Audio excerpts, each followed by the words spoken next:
அனைவருக்கும் வணக்கம் நண்பர்களே. எல்லார் வீட்லேயும் இன்றைக்கி நான்வெஜ் தான் ஸ்பெஷலாக இருக்கும். ஆனால் எங்கள் வீட்டில் என்ன அப்படின்னு பார்த்தீங்கன்னா ஆரிய வடை. அதாவது தோசை தவாவில் நம்ம பெருசாக தட்டி போட்டோம் அப்படின்னா அது ஆரிய அடை. இதே வானலில் நம்ம இந்த மாதிரி குட்டி குட்டியாக போட்டோம் அப்படின்னா இது ஆரிய வடை. நாங்கள் இப்படி தான் செஞ்சு சாப்பிட்றோம். நீங்களும் உடம்புக்கு ஹெல்த்தியான ஃபுட்டாக செஞ்சு சாப்பிடுங்க. தேங்க்யூ. இப்போ இருக்கிற ஜென்ரேஷன்லாம் என்ன பண்ணுவீங்க அப்படின்னா பீட்சா பர்கர் அந்த மாதிரிலாம் நிறைய சாப்பிட்ருந்துருப்பீங்க.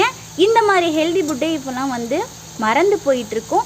கண்டிப்பாக உங்கள் அம்மா கிட்ட நீங்கள் ஆச்சிக்கிட்டலாம் சொல்லி இந்த மாதிரி ஹெல்தியான ஃபுட்டு மீண்டும் வர வச்சிங்க அப்படின்னா நம்ம ஹெல்த்துக்கும் பெஸ்ட்டாக இருக்கும். அப்புறம் டிஃப்ரெண்ட்டான டேஸ்ட்டில் ஒரு ஸ்நாக்ஸ் நம்மளுக்கு கிடைச்ச மாதிரியும் இருக்கும். மறைஞ்சு போன உணவுகளில் இதுவும் ஒன்று தான்.